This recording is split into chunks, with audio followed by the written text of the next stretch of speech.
Hello and welcome to SPMIS Academy. Today we will analyze important newspaper articles of 1st May 2021. Please note you can download the PDF version of today's newspaper analysis by clicking the link given in the comment section. You can download the PDF version of March 2021 magazine from our website spmisacademy.com. You can also join our WhatsApp group through the link given in the description section for more study materials. This is the list of the topics that we will be covering from today's newspaper. So before I proceed, आप सबको मैं एक बार thank you कहना चाहता हूँ मेरे पूरे SPM team की तरफ से for the kind of support you all extended to us to our YouTube channel through comments and likes as well as shares. चलिए आज का पहला टॉपिक लेते हैं। एडिटोरियल सेगमेंट से ये टॉपिक है, it is about corona virus and it's vaccines. कैसे काम करेंगे सब कुछ आज हम लोग देखेंगे कोरोना वायरस के बारे में। So this topic is important from our syllabus paper 4 science and technology point of view. So जैसा कि मैंने आपको बताया इस आर्टिकल में हम डिस्कस करेंगे the structure of corona virus, mechanism जिसका ये इस्तेमाल करता है हमारी बॉडी को इम्पैक्ट करने के लिए या इन्फेक्ट करने के लिए, और जो अलग अलग तरह की वैक्सीन्स हैं वो किस तरीके से इस वायरस के अगेंस्ट हमें बचाएंगी। तो सबसे पहले कोरोना वायरस का स्ट्रक्चर देखते हैं। देखिए इस तरह का इमेज तो आप सबने देख लिया होगा, लेकिन इसके इंटरनल स्ट्रक्चर को ब्रीफली समझते हैं।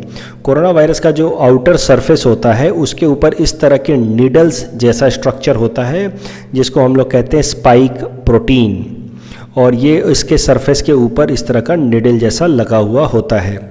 उसके अलावा जो इसका आउटर सरफेस है, इन्वेलप कह सकते हैं आप इसको, ये इन्वेलप, ये ऑयली इन्वेलप है, तेल जैसा होता है, चिपचिपा सा ऑयली इन्वेलप आउटसाइड, और ये जो होता है इसको हम कहते हैं मेम्ब्रेन, ऑयली इन्वेलप आउटसाइड। और उसके अलावा जो सबसे इम्पॉर्टेंट एलिमेंट है या जो सबसे इम्पॉर्टेंट पार्ट है कोरोना वायरस के अंदर वो है ये इंटरनल, जिसको हमने ग्रीन कलर से दिखा रखा है, जिसको हम कहते हैं RNA। ये एक तरह का प्रोटीन है। तो समझिए कि इसके अंदर ही एसेंशियल फीचर है कोरोना वायरस के। ये it carries genetic information of corona virus. जैसे हमारे अंदर हमारा जो DNA होता है वो हमारा एसेंशियल फीचर होता है, वो हमारे नेचर को वही डिटरमाइन करता है। इसी तरीके से ये जो RNA है ये कोरोना वायरस के एसेंशियल फीचर को डिटरमाइन करता है, ये इसकी जेनेटिक इन्फॉर्मेशन है, it is a type of protein. अब हम ये कोरोना वायरस हमारी बॉडी को इन्फेक्ट कैसे करता है, तो अभी तक तो आप सब जान गए होंगे कि ये कोरोना वायरस हमारे रेस्पिरेटरी सिस्टम के थ्रू, नाक के थ्रू या सांस जब हम ले रहे हैं उस वक्त हमारे रेस्पिरेटरी सिस्टम के अंदर इंटर कर जाता है और फिर हमारे रेस्पिरेटरी सिस्टम के थ्रू हमारे बॉडी को इन्फेक्ट करता है। इतना तो हम सब जानते हैं, तभी तो हमें बोला जाता है कि मास्क पहन के रहो, 6 फीट की दूरी बना करके रखो, हर एक इंसान से सोशल डिस्टेंसिंग नॉर्म्स को फॉलो करें। तो ये तो हम जानते हैं, लेकिन अब थोड़ा डिटेल में समझते हैं टेक्निकल तरीके से कि एग्जैक्टली होता क्या उसके आगे। जब एक बार कोरोना वायरस हमारे रेस्पिरेटरी ऑर्गन्स के थ्रू या नाक या मुंह के थ्रू हमारे लंग्स के अंदर इंटर कर जाता है तो हमारे लंग्स सरफेस पे, फेफड़ों के सरफेस पे इस तरह के रिसेप्टर्स लगे होते हैं। ये देखिए इस तरह के ये जो टी शेप्ड रिसेप्टर्स लगे होते हैं हमारे फेफड़ों के सरफेस पे। ये हमारा फेफड़े का सरफेस है जिसको सेल मेम्ब्रेन कह दिया, उसके ऊपर इस तरह से रिसेप्टर्स लगे हैं, और ये जो कोरोना वायरस है ये इसका स्पाइक प्रोटीन जा कर के इस रिसेप्टर पे चिपक जाता है। तो ये स्पाइक प्रोटीन की मदद से जाकर के इस रिसेप्टर को कैच कर लेता है और धीरे से फिर इस स्पाइक प्रोटीन की मदद से ये रिसेप्टर के थ्रू होते हुए हमारी बॉडी के अंदर इंटर कर जाता है। और यहाँ पे आप देख सकते हैं कैसे ये स्पाइक प्रोटीन आकर के चिपक गया रिसेप्टर पे और फिर धीरे से कोरोना वायरस हमारे बॉडी के अंदर इंटर कर गया। लेकिन 1-2 वायरस के हमारे इंटर करने से, हमारे बॉडी के अंदर इंटर करने से कोई खास फर्क नहीं पड़ेगा। लेकिन होता क्या है कि वायरस हमारी बॉडी में इंटर करने के बाद अपने नंबर्स को मल्टीप्लाई करने लगता है, बढ़ाने लगता है अपनी संख्या को, और जब इसके नंबर्स बहुत ज़्यादा बढ़ जाते हैं तो फिर हमारे सेल के ऊपर ये नेगेटिव इम्पैक्ट करने लगता है, उससे सेल को मारने लगता है ये। तो जरा समझते हैं कि आखिर ये वायरस हमारी बॉडी में घुस तो गया इस रिसेप्टर के थ्रू, बाद में इसकी संख्या कैसे मल्टीप्लाई होती है उसको समझते हैं। तो उसको समझने के लिए हमें अपने बॉडी के अंदर का जो सेल है, आपको एक बात तो आई होप सबको पता है कि हमारे बॉडी का जो सबसे स्मॉलर यूनिट है हमारे हर एक बॉडी ऑर्गन का, उसको हम ह्यूमन सेल कहते हैं। तो सेल के अंदर का स्ट्रक्चर थोड़ा बहुत समझते हैं। ये देखिए यहाँ पे सेल को रिप्रेजेंट किया गया है, ह्यूमन सेल को, किसी भी एनिमल सेल को रिप्रेजेंट किया गया है। उसके अंदर जो सबसे इंपॉर्टेंट सेगमेंट होता है न्यूक्लियस, वो तो आप जानते ही हैं। उसके अलावा एक इम्पॉर्टेंट मॉलिक्यूल होता है, एक इम्पॉर्टेंट सब मॉलिक्यूल आप कह सकते हैं या माइक्रो मॉलिक्यूल कह सकते हैं हमारे ह्यूमन सेल के अंदर, जिसका नाम है राइबोसोम्स। यहाँ पे आप देख सकते हैं राइबोसोम्स। ये राइबोसोम्स क्या करते हैं कि किसी भी प्रोटीन को ये और मल्टीप्लाई करता है, मतलब सिंथेसाइज करता है, नए नए प्रोटीन बनाता है। समझिए होता क्या है कि हमारा न्यूक्लियस, हर एक सेल के अंदर का न्यूक्लियस, वहाँ से फिर प्रोटीन मॉलिक्यूल्स निकलते हैं डीएनए फॉर्म में, डीएनए से फिर आरएनए निकलता है। इतना डिटेल में आप समझो मत, कंफ्यूज मत होना, मैं आपको सिंपल सी बात बताता हूँ। हमारे बॉडी के अंदर जो डीएनए होता है वो डबल हेलिकल स्ट्रैंड होता है, इस तरीके का, कुछ इस तरह का डबल हेलिकल स्ट्रैंड होता है, ठीक है। अभी ये डीएनए हमारे बॉडी के न्यूक्लियस से, हमारे सेल के एक न्यूक्लियस से, डीएनए से वो ट्रांसक्रिप्शन एक प्रोसेस होती है जिसके मदद से आरएनए बनता है, मतलब वो डबल हेलिकल से एक सिंगल हेलिकल इस तरह का स्ट्रक्चर उससे डीएनए से निकल के आता है। इसको और आराम से मैं बताता हूँ, समझिए। आपको एक बात तो पता है ना कि जो माँ बाप के फीचर्स होते हैं वो बच्चों में भी दिखते हैं। जैसे मान लीजिए कि अगर माँ बाप लंबे हैं तो बच्चे भी लंबे हो जाते हैं, अगर जो भी फिजिकल फीचर्स हैं वो बच्चों में भी दिखते हैं। ये क्यों होता है? क्योंकि जो डीएनए कंटेंट है, जो इन्फॉर्मेशन है, जेनेटिक इन्फॉर्मेशन, वो माँ बाप से उनके बच्चों पे, ऑफस्प्रिंग्स में पास होती हैं। और वो कैसे पास होता है वही मैं अभी आपको समझा रहा हूँ। कि देखिए, हम जो मान लीजिए कि एक पेरेंट्स का सेल है, किसी माँ या बाप का ये सेल है, और उस सेल के अंदर, डीएनए के अंदर उस इंसान के सारे जेनेटिक फीचर्स हैं, किस तरह की लंबाई होगी, किस तरह का उसका बाकी जेनेटिक फीचर्स होगा, सब कुछ इस डीएनए के अंदर है। आप देखते हैं कि जिसमें जो माँ बाप डायबिटिक होते हैं, बच्चों में भी डायबिटीज़ के चांसेस ज़्यादा हो जाते हैं। तो वो इसलिए क्योंकि डीएनए जो माँ बाप के थे, उस डीएनए से फिर टाइम टू टाइम होता क्या है कि किस तरह का सिंगल स्ट्रैंड आरएनए निकलता रहता है। इसको हम लोग मैसेंजर आरएनए भी कहते हैं। क्यों? क्योंकि ये मैसेज लेकर के, जेनेटिक इन्फॉर्मेशन के मैसेज लेकर के आगे जाता है। मतलब अगर माँ बाप लंबे हैं तो उनके डीएनए में भी लंबाई का एक फीचर होगा, और वो फिर जेनेटिक इन्फॉर्मेशन आरएनए में, एक सिंगल हेलिकल स्ट्रैंड से टूट करके बाहर निकलता है, वो जेनेटिक इन्फॉर्मेशन आरएनए लेकर के बढ़ता है आगे। और ये आरएनए, जब डीएनए से आरएनए निकलता है, उस स्टेप को हम कहते हैं ट्रांसक्रिप्शन। फिर ये आरएनए, जिसको हम लोग मैसेंजर आरएनए या एमआरएनए भी कहते हैं, ये जाएगा राइबोसोम के पास, और राइबोसोम फिर इसका मल्टीप्लाई करता है, इसके और भी ज़्यादा नंबर्स बनाता है। तो एक आरएनए पहुंचा, उस आरएनए को इसने मल्टीप्लाई कर दिया बहुत सारे नंबर्स में, और फिर ये जो डिफरेंट आरएनएज हैं, वो जो इन्फॉर्मेशन जिनके अंदर जेनेटिक इन्फॉर्मेशन है माँ बाप वाले, मान लीजिए ये फादर का डीएनए था, जिसमें डीएनए के अंदर फीचर है कि ये फादर की हाइट लंबी है, तो उसके मैसेंजर आरएनए में भी इस तरह का इन्फॉर्मेशन होगा, जेनेटिक इन्फॉर्मेशन की हाइट लंबी है। और इस तरह के और भी ज़्यादा फिर आरएनए बनेंगे, जिसको जो नए आरएनए बनते हैं उसको टीआरएनए कहते हैं। और ये सब फिर आरएनएज ब्लड के थ्रू होते हुए फिर वो उस इंसान के बॉडी में मिलते रहते हैं। और फिर आपको पता है कि जब ऑफस्प्रिंग्स पैदा होते हैं तो थ्रू टेस्टोस्टेरोन वो इन्फॉर्मेशन जो है, चूँकि ब्लड में तो आ ही गया है टीआरएनए, तो टेस्टोस्टेरोन के थ्रू वो इन्फॉर्मेशन फिर जाता है, वो मदर के वूम में जाता है, और फिर वहाँ से वो इन्फॉर्मेशन बच्चे में, ऑफस्प्रिंग में पास हो जाती है। तो मुद्दा ये है कि ये जेनेटिक इन्फॉर्मेशन है जो डीएनए के अंदर होता है, वो आरएनए से होकर के राइबोसोम उसको लेता है, राइबोसोम उसको मल्टीप्लाई करता है, और जो प्रोसेस होता है मल्टीप्लाई करने का, और भी ज़्यादा नंबर्स में आरएनए बनाने का, उस प्रोसेस को हम लोग कहते हैं ट्रांसलोकेशन। और इसमें अलग अलग तरह के प्रोटीन बनते हैं जिसको हम लोग कहते हैं सिग्नल प्रोटीन। तो डीएनए से इस तरह का आरएनए टूट करके निकला, मैसेंजर आरएनए, वो पहुंचा राइबोसोम के पास, राइबोसोम ने इसके अलग अलग तरह के प्रोटीन बना दिए, और ये सब फिर ब्लड में मिक्स हो जाता है। तो मुद्दा यह है कि body DNA produces messenger RNA, messenger RNA is converted into protein by ribosomes. This protein is carried through blood plasma as signal protein. Signal protein इसको इसलिए बोल रहे हैं क्योंकि ये जेनेटिक इन्फॉर्मेशन लेकर के हमारे बॉडीज में आगे बढ़ रहा है, एक तरह का सिग्नल, जेनेटिक सिग्नल लेकर के आगे बढ़ रहा है। और इसी तरीके से कैसा होता है कि हमारे बॉडी सेल से एक दूसरे से कम्युनिकेट करते हैं, और इस तरह से जेनेटिक इन्फॉर्मेशन माँ बाप से बच्चों में पास होता है। आप समझिए, मैं आपके साथ भी ऐसा होता होगा, और मैं भी बचपन में ऐसा सोचता था कि मान लो आपका पाँव कट गया है, किसी कारण से आप इंजर्ड हो गए हैं, तो पाँव में चोट लगी है और टेटनेस का इंजेक्शन आपको मिल रहा है आपके कंधे पे, तो मैं बचपन में सोचता था कि आखिर चोट लगी है पाँव में और इंजेक्शन मुझे कंधे में देने से कैसे फ़ायदा होगा। लेकिन अब जैसे जैसे आप थोड़ी बायोलॉजी पढ़ेंगे तो आपको पता चल जाएगा कि कैसे हमारे बॉडी का एक सेल अपना इन्फॉर्मेशन बॉडी के बाकी तमाम सेल्स को पहुंचाता है। उसका भी प्रोसेस यही है, ये सिग्नल प्रोटीन। जैसे कंधे में आपने इंजेक्शन लिया, फिर वहाँ से ये इन्फॉर्मेशन धीरे धीरे धीरे धीरे मैसेंजर आरएनए से होते हुए बाकी पूरे बॉडी पार्ट्स में जाएगा।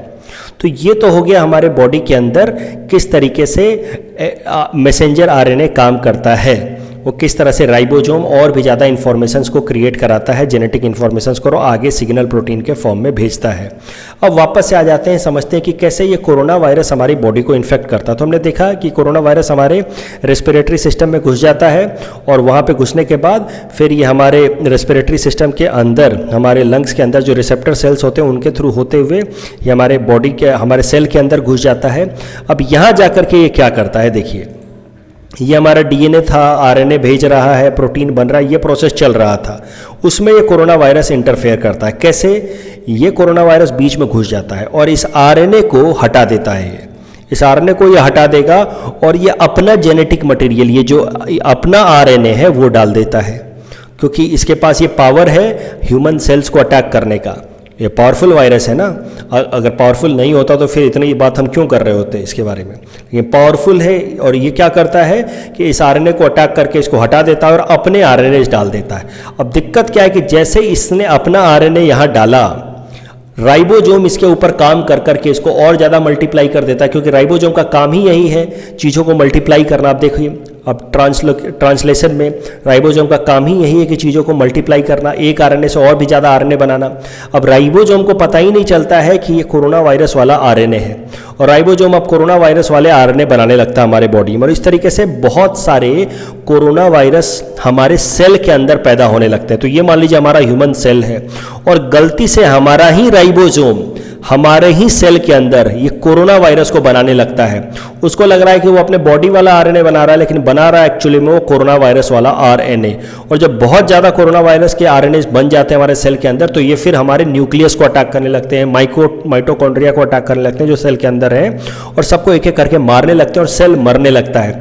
और यही कारण है कि धीरे धीरे लंग्स पे इंपैक्ट पड़ता है। आप सुनते हैं कि किडनी भी फेल हो जा रहा है लोगों का कोरोना वायरस से इन्फेक्ट होने के बाद। क्यों? क्योंकि ब्लड के थ्रू होते हुए ये जो कोरोना वायरस वाला जो इन्फॉर्मेशन है, जेनेटिक इन्फॉर्मेशन, वो किडनी में और बाकी सारे ऑर्गन्स में पहुंच रहा है, और वहां भी वो हमारे सेल के अंदर घुस करके किडनी के सेल में घुस के उसके राइबोसोम से ये और अपना आरएनए बना रहा है, और ज़्यादा आरएनए बन जाने के बाद वो उस ऑर्गन को भी फेल करने लग रहा है। तो इस तरीके से हमारे बॉडी के अंदर अलग अलग सेल्स में घुस करके हमारे अलग अलग बॉडी ऑर्गन्स को ये कोरोना वायरस मार रहा है, और इस कारण से लोगों की मौत हो रही है।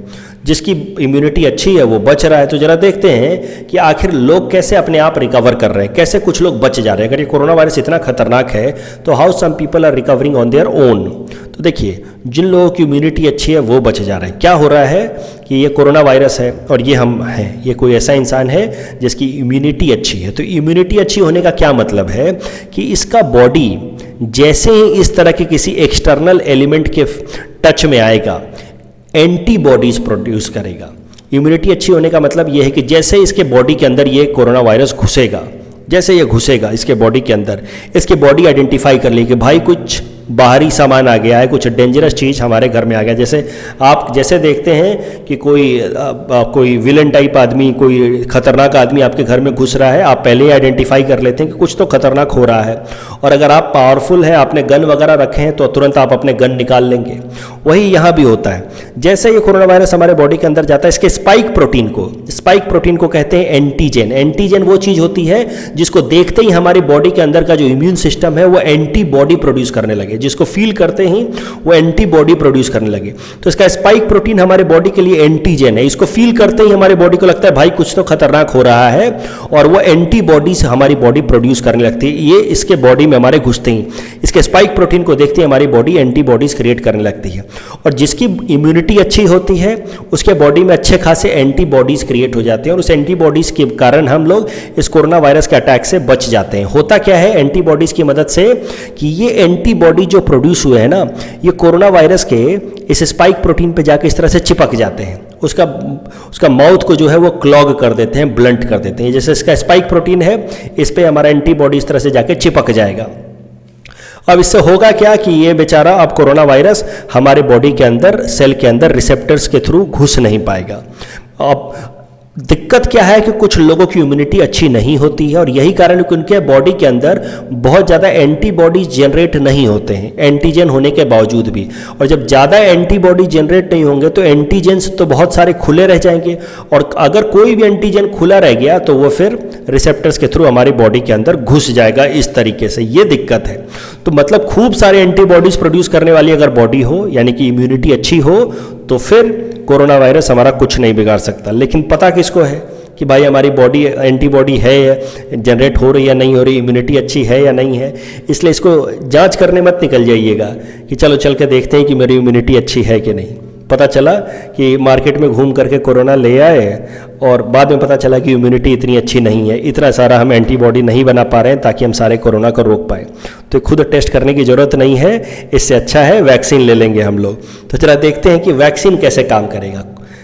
तो देखिए मेन खेल क्या है, अभी तक तो आप समझ गए हैं कि खूब सारा एंटीबॉडी प्रोड्यूस होना चाहिए हमारे शरीर के अंदर। जैसे ही ये एंटीजन घुसे, जैसे ही स्पाइक प्रोटीन को हम देखें, हमारी बॉडी एंटीबॉडीज क्रिएट करना शुरू कर दे तो हम बच जाएंगे। तो मेन खेल तो यही है, to produce more and more and more antibodies. जिनके शरीर में एंटीबॉडीज नहीं जनरेट हो रहे हैं वही लोग सफ़र कर रहे हैं, वही लोग इस कोविड के सामने सकम कर रहे हैं, वहीं उन्हीं लोगों की जान भी जा रही है इस कोविड के सामने। तो ये जो कोविड-19 के अगेंस्ट जो इतने भी वैक्सीन्स हैं, सबका काम यही है कि हमारे बॉडी के अंदर इम्यूनिटी को स्ट्रॉन्ग कर दे, ताकि जैसे कोरोना वायरस को ये फील करे, जैसे इसके स्पाइक प्रोटीन को देखे, खूब सारे एंटीबॉडीज़ बनाए और ये एंटीबॉडीज जा करके इसके स्पाइक प्रोटीन पर चिपक जाए और इसको ब्लंट कर दे और हमारे बॉडी के सेल के अंदर इसको घुसने ही ना दे। ना राइबोसोम के पास ये पहुंचेगा, ना ये मल्टीप्लाई होगा और ना ये हमारे बॉडी के अंदर कोहराम मचाएगा। तो यही सारा खेल है, पहले ही इसको ब्लॉक कर दिया जाए। यही मेन ऑब्जेक्टिव है सारे वैक्सीन्स का। तो अब अलग अलग तरह के वैक्सीन्स है। फॉर एग्जांपल आपको तो पता है कि हमारे देश में अभी तक दो तरह के वैक्सीन्स दिए जा रहे थे, कोविशील्ड, कोवैक्सीन। आज से हमारे देश में तीसरे तरह का भी वैक्सीन आ चुका है, स्पुतनिक 5। तो एक एक करके देखते हैं कि ये वैक्सीन किस तरह से काम करेंगे। जो कोविशील्ड है, इसको ऑक्सफोर्ड यूनिवर्सिटी ने बनाया है और इसको इंडिया में इसकी प्रोडक्शन कर रहा है serum institute of India. Indian version का नाम है कोविशील्ड। तो देखिए कोविशील्ड में क्या किया गया है कि जो चिंपैंजीज हैं, चिंपैंजीज के अंदर एक तरह की इन्फेक्शन होती है, एक तरह का वायरस अटैक करता है जिसको हम लोग कहते हैं एडेनो वायरस। ये कोरोना वायरस नहीं है, दूसरे तरह का वायरस है। ये चिंपैंजीज को अटैक करता है, इनके अंदर सर्दी खांसी करता है ये। तो इन चिंपैंजीज के अंदर ये एडेनो वायरस मिलता है। इस एडेनो वायरस को हमने लिया, हमारे साइंटिस्ट ने, और इस एडेनो वायरस को मॉडिफाई किया हमारे साइंटिस्ट ने। इसको इस तरह से चेंज किया कि ये कोरोना वायरस जैसा हो गया, उसके कुछ फीचर्स डाल दिए, कोरोना वायरस जैसे फीचर्स डाल दिए। इसके ऊपर भी स्पाइक प्रोटीन वगैरह है, उसको इस तरह से मॉडिफाई किया कि कोरोना वायरस वाले फीचर्स डाल दिए। अब ये जो मॉडिफाइड एडेनो वायरस है, ये जब हमारे बॉडी के अंदर डाला जा रहा है इस वैक्सीन में, और बहुत कम अमाउंट में डाला जा रहा है, ये नहीं कि इसको भी खूब भरपूर डाल दिया कि इसी कारण से हम मरने लगे, ऐसा नहीं है। तो पहले तो एडेनो वायरस लिया गया इस चिंपैंजी के अंदर से, और इनफैक्ट तो इसके गोबर से लिया गया। It has been taken from the poo of the chimpanzee. But इसका मतलब ये नहीं कि आप बोलो कि नहीं मुझे कोविशील्ड नहीं लेना है। घर में अपने मम्मी पापा को तो सबसे मत बोलना, जो बहुत धार्मिक प्रवृत्ति के हैं, वो बोलेंगे कि कोविशील्ड वाला वैक्सीन नहीं लेंगे। तो एडेनो वायरस वैक्सीन लिया गया चिंपैंजी से और उसको इस तरह से मॉडिफाई किया गया कि वो कोरोना वायरस से मिलता जुलता हो जाए, लेकिन थोड़ा सा उसको कम मात्रा में हमारी बॉडी के अंदर डाल दिया जाएगा। इस वैक्सीन के थ्रू डाल दिया जा रहा है। तो कम मात्रा में जैसे हमारे बॉडी में डाला जा रहा है, हमारी बॉडी जो है, सबकी बॉडी कम से कम इतनी कैपेबल तो है ही कि अगर कमजोर इस तरह का वायरस आए कम मात्रा में तो कुछ ना कुछ एंटीबॉडी प्रोड्यूस करे। तो एक बार जब एंटीबॉडी प्रोड्यूस कर लेती है हमारी बॉडी, तो एक तरह की इम्यूनिटी डेवलप हो जाती है अगेंस्ट सच वायरस। तो एक बार जब हम अलर्ट हो गए कि अच्छा इस तरह का आए तो इस तरह की एंटीबॉडी प्रोड्यूस करनी है, तो फ्यूचर में अगर इस तरह के वापस से ओरिजिनल कोरोना वायरस अटैक हो तो भी हमारे एक बार तो बॉडी के अंदर इम्यूनिटी डेवलप हो गई है अगेंस्ट सच अटैक। क्योंकि समझिए कि एक तरह का मॉक ड्रिल हो गया हमारा कि भाई इस तरह से अगर कोई दुश्मन हमला करे तो ऐसे अटैक करना है, ऐसे अपने आप को डिफेंड करना है। मॉक ड्रिल हो गया। जब असली हमला होगा कोरोना वायरस का तो हमारी बॉडी की इम्यूनिटी ऑलरेडी डेवलप हो चुकी है, चाहे कमजोर से कमजोर इंसान भी उसकी इम्यूनिटी डेवलप हो चुकी है, और वो फ्यूचर में इस तरह के कोरोना वायरस अटैक को वो झेल पाएगा। और यही कारण है कि 2 डोज दिए जा रहे हैं। एक बार आधा इम्यूनिटी एक बार डेवलप किया जा रहा है थोड़ा सा, वापस से 45 डेज बाद 50 डेज बाद फिर से इम्यूनिटी डेवलप की जा रही है। अब ये गलती भी मत करना कि दोनों डोज एक साथ ले लो, पता चलेगा कि सच में कोरोना वायरस वाले सारे लक्षण आ रहे हैं, तो ये भी गलती मत करना। तो धीरे धीरे इम्यूनिटी डेवलप किया जा रहा है और दोनों डोज लेने के लगभग 20-25 दिन बाद आप समझो कि अब आपके अंदर इम्यूनिटी डेवलप हो गई है और कोरोना वायरस आपका कुछ भी बिगाड़ नहीं सकता। वैसे ही जो हमारा देश वाला जो कोवैक्सीन है, इसको हमारे देश की ऑर्गेनाइजेशन भारत बायोटेक ने बनाया है in collaboration with ICMR। Covaxin का फीचर थोड़ा सा अलग है। कोवैक्सीन में कैसा है कि हमने कोरोना वायरस को भी ले लिया है।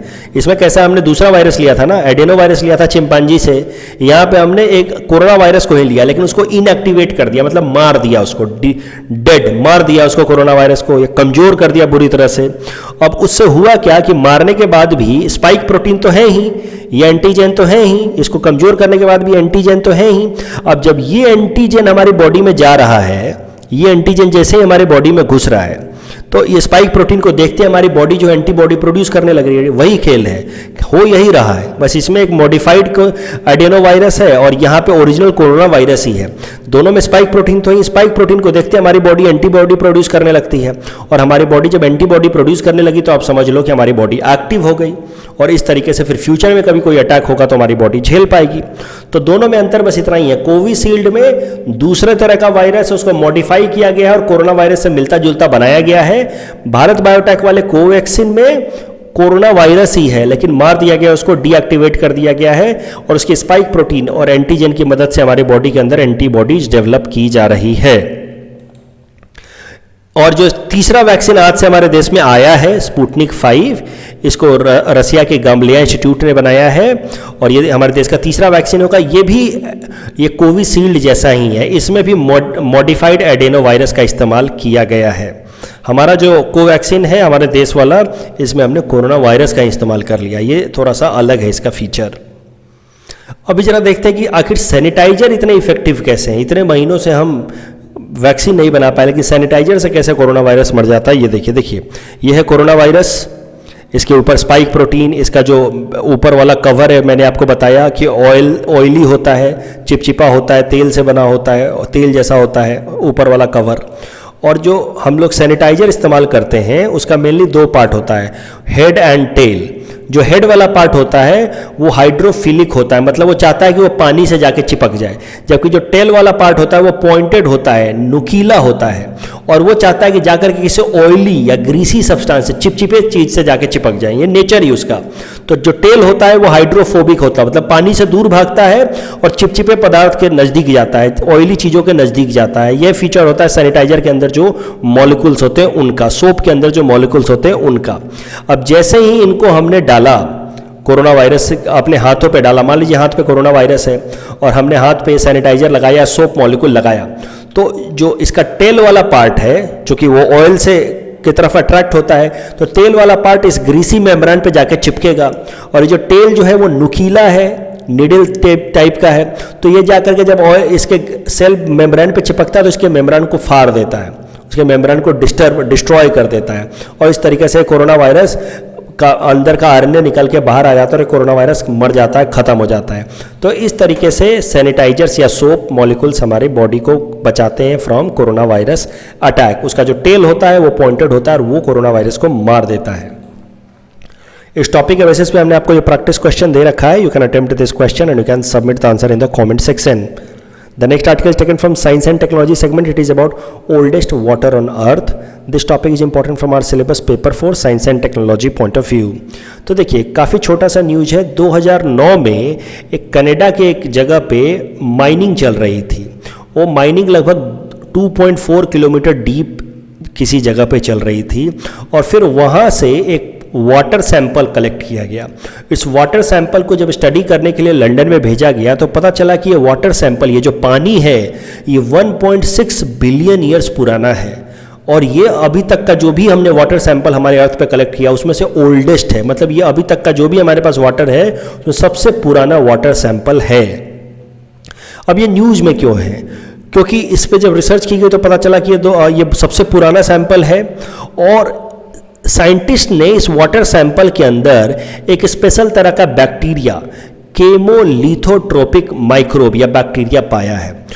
ये बैक्टीरिया ऐसा है जो मिलियंस या बिलियंस ईयर्स तक सर्वाइव कर गया इन सच वाटर, और वो भी अंडरग्राउंड। ये जो पानी था वो सबटेरिनियन वाटर था, मतलब जमीन पे नहीं था, जमीन से 2.4 किलोमीटर नीचे था। वैसे पानी में एक तरह का बैक्टीरिया हमें मिला है, केमोलिथोट्रोपिक बैक्टीरिया, जो इतना रिजिलियंट है कि कितने भी डिफिकल्ट सर्कमस्टांसेस में वो जिंदा रह सकता है। तो अब साइंटिस्ट लोग क्या कह रहे हैं कि अगर धरती पे इस तरह के बैक्टीरियाज हैं जो जमीन से लगभग 2.5 किलोमीटर नीचे पानी में सर्वाइव कर रहे हैं बिलियंस ईयर्स, तो हो सकता है कि मार्स के ऊपर भी, मंगल ग्रह के ऊपर भी थोड़ा नीचे अगर जाया जाए, सबटेरेनियन रीजन में जाया जाए 2 किलोमीटर 3 किलोमीटर नीचे, तो हो सकता है कि हमें थोड़ा वाटर मिले, उस वाटर के अंदर हमें लिविंग ऑर्गेनिजम्स मिले, मतलब लाइफ ऑन मार्स हमें मिल सकता है। जिस तरह से अर्थ पे लाइफ की शुरुआत हुई थी in form of these bacterias, उसी तरह के प्रिमिटिव लाइफ हमें मार्स पे भी मिल सकती है। तो ये जो रिसर्च है, ये जो ओल्डेस्ट वाटर ढूंढा गया है कनाडा में, इसकी मदद से हमें एक हिंट्स मिला है कि अगर हम अंडरग्राउंड पानी निकालें तो हमें मार्स पे भी लाइफ मिल सकता है, लाइफ के एग्जाम्पल्स मिल सकते हैं। Please attempt this question based on this particular topic. The next article is taken from economy segment. It is about core sector. This topic is important from our syllabus paper 4 Indian economy point of view.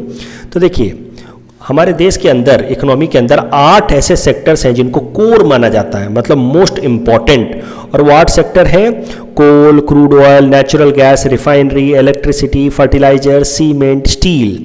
और इसमें भी जो सबसे important है वो है refinery. Refinery का weightage सबसे ज़्यादा दिया गया 28.04%। उसके बाद है इलेक्ट्रिसिटी, और सबसे कम वेटेज दिया गया है फर्टिलाइजर का। मतलब सब इंपॉर्टेंट है, लेकिन उसमें भी रिफाइनरी सबसे ज़्यादा इंपॉर्टेंट है और इनमें सबसे कम इंपॉर्टेंट है फर्टिलाइजर। इनको कोर इंडस्ट्री इसलिए कहते हैं क्योंकि ये बेसिक इंडस्ट्री हैं। इनकी प्रोडक्शन में अगर कमी आ जाएगी तो पूरे देश के अंदर बाकी सारे सेक्टर्स में अपने आप कमी आ जाएगी। इन सेक्टर्स का मल्टीप्लायर इफेक्ट होता है हमारी इकोनॉमी पे। फॉर एग्जांपल, अगर इलेक्ट्रिसिटी नहीं होगी तो आप सोचो सारी फैक्ट्रियां धीरे धीरे बंद होने लगेंगी, सर्विस सेक्टर बंद होने लगेगा, आप जिस कंपनी में काम करते हो वो बंद होने लगेगा। तो मतलब इलेक्ट्रिसिटी अगर कम हुआ तो बाकी सारे सेक्टर्स पे अपने आप असर पड़ेगा। रिफाइनरी का प्रोडक्शन अगर कम हुआ तो ट्रांसपोर्टेशन कम हो जाएगा, ट्रांसपोर्टेशन कम होगा तो बाकी फल सब्जियों के दाम बढ़ जाएंगे, तमाम चीजें अपने आप कम हो जाएंगी, प्रोडक्शन कम हो जाएगा। तो इनको कोर इसीलिए बोला गया क्योंकि दे हैव मल्टीप्लायर इफेक्ट, मतलब they have effect on many other sectors. अब एक और चीज जरा ध्यान से समझिए। एक चीज होती है इंडेक्स ऑफ इंडस्ट्रियल प्रोडक्शन, मतलब हमारे देश के अंदर जितने भी तरह के इंडस्ट्रियल प्रोडक्ट्स होते हैं उनकी प्रोडक्शन बढ़ रही है या घट रही है, उसको मेजर करने के लिए एक इंडेक्स बनाया गया है, इंडेक्स ऑफ इंडस्ट्रियल प्रोडक्शन। जैसे कि इन्फ्लेशन मेजर करने के लिए सीपीआई इंडेक्स्ड इन्फ्लेशन या डब्ल्यूपीआई इंडेक्स्ड इन्फ्लेशन, वैसे ही हमारे देश के अंदर इंडस्ट्रियल प्रोडक्शन को बढ़ रही है घट रही है मेजर करने के लिए बनाया गया एक इंडेक्स जिसका नाम है इंडेक्स ऑफ इंडस्ट्रियल प्रोडक्शन। इसको मेजर करती है एनएसओ, नेशनल स्टैटिस्टिकल ऑफिस। इसको मंथली बेसिस पे मेजर किया जाता है, इसके लिए बेस ईयर 2011-12 का रखा गया है।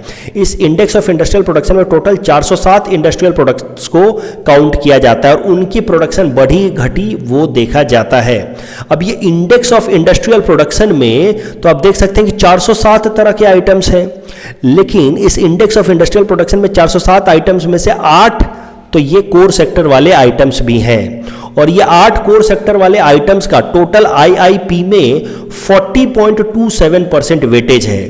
तो आई होप अभी तक कोई कंफ्यूजन नहीं होगा कि देखिए वैसे तो ये बस 8 सेक्टर है, लेकिन चूंकि ये इतने इंपॉर्टेंट है कि इनको कोर कहा गया है, और टोटल इंडस्ट्रियल सेक्टर्स में 407 तरह की चीजों में मात्र इन 8 तरह के इंडस्ट्रीज का 40.27% वेटेज है। तो कोर सेक्टर का वेटेज है 40.27 इन आईआईपी, और नॉन कोर सेक्टर का बाकी लगभग 59.63% वेटेज है। तो इस तरीके से इंडेक्स ऑफ इंडस्ट्रियल प्रोडक्शन निकाला जाता है हमारे देश के अंदर कि हमारे देश के अंदर ओवरऑल इंडस्ट्रीज की प्रोडक्शन बढ़ रही है या घट रही है। जैसे कि मैंने आपको बताया इंडेक्स ऑफ इंडस्ट्रियल प्रोडक्शन में टोटल 407 आइटम होते हैं, उसमें माइनिंग एक आइटम हो गया, इलेक्ट्रिसिटी एक आइटम हो गया, और मैन्युफैक्चरिंग के टोटल 405 आइटम होते हैं। 3 कंपोनेंट में या 3 पार्ट में देखा जा सकता है टोटल 407 आइटम को, माइनिंग, मैन्युफैक्चरिंग एंड इलेक्ट्रिसिटी। अब जरा करंट न्यूज पे आ जाते हैं। करंट न्यूज ये कहता है कि हमारे कोर सेक्टर का प्रोडक्शन मार्च महीने में, मार्च 2021 में 6.8% बढ़ गया है विथ रिस्पेक्ट टू मार्च 2020।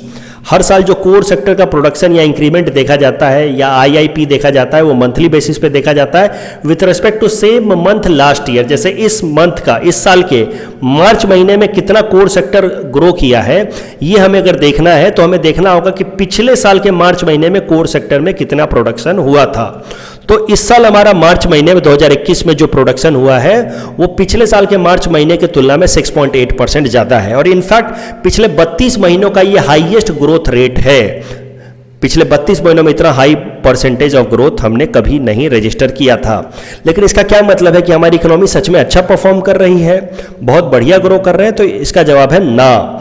क्योंकि देखिए कैसा है कि पिछले साल तो आपको याद होगा कि लॉकडाउन था पूरी तरह से मार्च में, तो चीज़ें बनी ही नहीं, कोर सेक्टर में कुछ खास प्रोडक्शन हुआ ही नहीं, ना इकोनॉमी में डिमांड था और लॉकडाउन भी था अलग से, तो कोर सेक्टर भी बंद थे, तो चीज़ें प्रोड्यूस ही नहीं हुई। तो जब लास्ट ईयर चीज़ें प्रोड्यूस नहीं हुई तो इस साल अगर हम नॉर्मल भी चल रहे हैं तो उसके तुलना में हम बहुत ज़्यादा दिख रहा है, अच्छा दिख रहा है।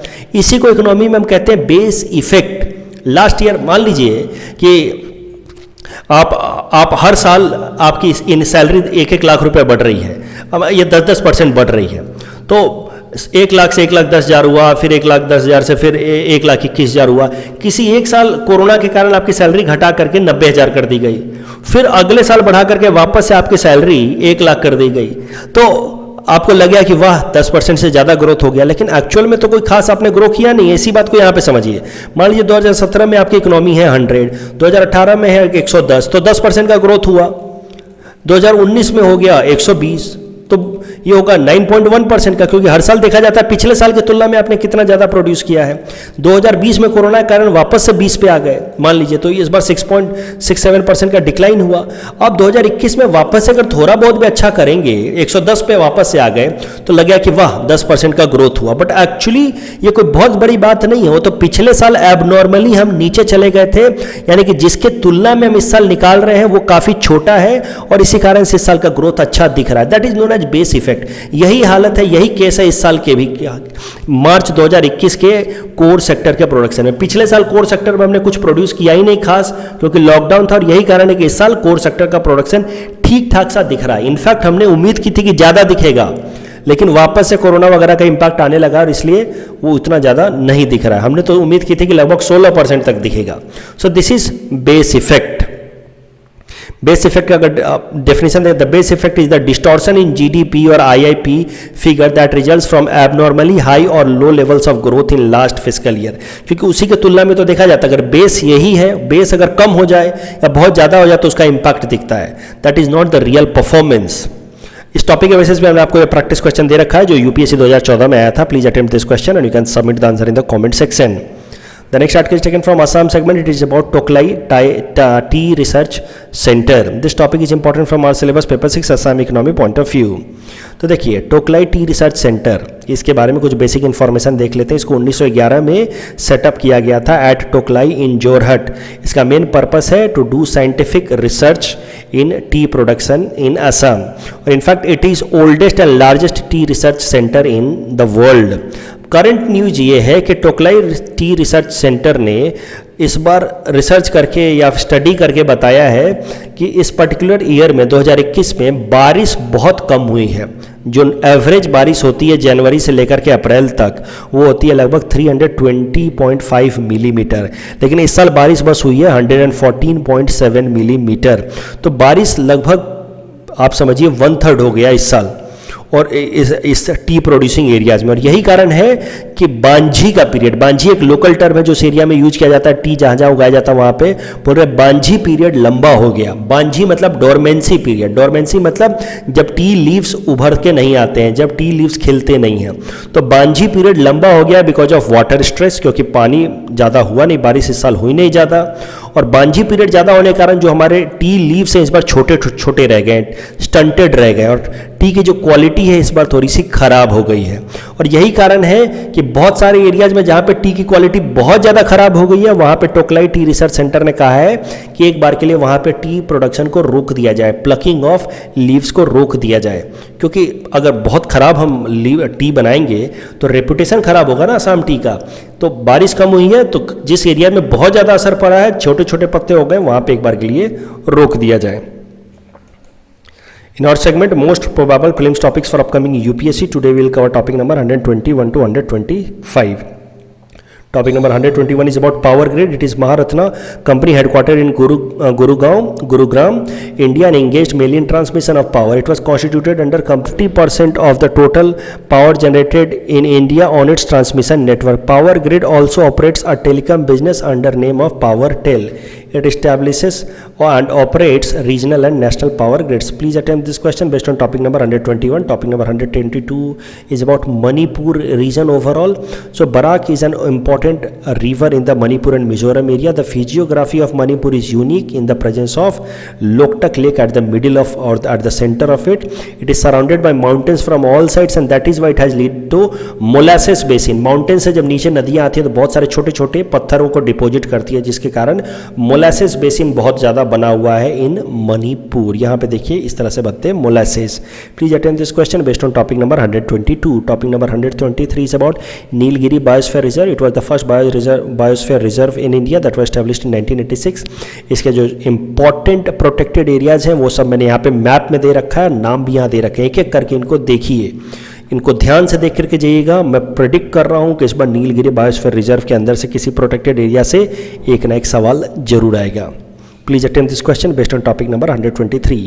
Topic number 124 is about HCNG, hydrogen CNG।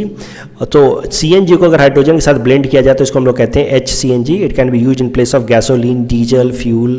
And advantage क्या है CNG का कि कार्बन मोनोऑक्साइड का इमिशन को 70% तक कम कर देता है, फ्यूल इफिशियंसी 5% बढ़ा देता है। It is first step towards hydrogen energy. Engines can be calibrated to release lower amount of nitrogen oxide. Engines need minimum modification to run HCNG, लेकिन इसका एक नुकसान भी है। The current cost of hydrogen is more than that of natural gas, so HCNG is more costlier as compared to CNG. Please attempt this question based on topic number 124. Topic number 125 is about fugitive economic offender. The person can be named under as an offender under Fugitive Economic Offender Act of 2018 if there is an arrest warrant against him or her for an involvement in economic offences in at least of rupees 100 crore or more and has fled from India to escape legal action। मतलब 100 करोड़ से ज़्यादा का गबन कर दिया हो, बेईमानी कर दी हो और फिर इंडिया से भाग गया हो, तो उसको फ्यूजिटिव इकोनॉमिक ऑफेंडर्स एक्ट के अंतर्गत उसको फ्यूजिटिव इकोनॉमिक ऑफेंडर बोला जा सकता है। फिर उसका कैसा है, उसकी प्रॉपर्टी को जब्त करने के लिए under prevention of money laundering act एक supreme court will issue a notice to the person to appear at a specified place and date at least 6 weeks from the issue of notice. Proceedings will be terminated if the person appears, but अगर वो 6 week तक नहीं आता है then person would be declared as fugitive economic offender. The person who is declared as fugitive economic offender can challenge the proclamation in the High Court within 30 days. Please attempt this question based on topic number 125. This is the answer of question number 116 to 120 that we had given in yesterday's newspaper analysis. Today's question can be attempted by students and you can submit the answer in the comment section. We will be sharing answer of these questions in tomorrow's newspaper analysis. कल जो हमने practice question दिया था उसका answer देख लेते हैं। It Sendai framework was successor of Hyogo framework for action. Absolutely correct. It reduces और aims to prevent and reduce and mitigate natural disaster only. This is wrong. इसमें इन्वायरमेंटल बायोटेक डिजास्टर वो सबको cover करने का, human made disaster को भी cover करने की बात की गई है सेंडाई में, तो ये गलत है। Sendai framework was first international binding agreement, तो यहीं पे एक गलत हो गया क्योंकि it was non binding agreement. So the correct answer will be option A, one only.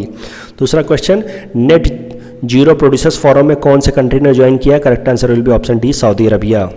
फिर था Python 5 is recently seen in news is air to air missile, so the correct answer will be option D. That's all from our side for today. Thanks for watching.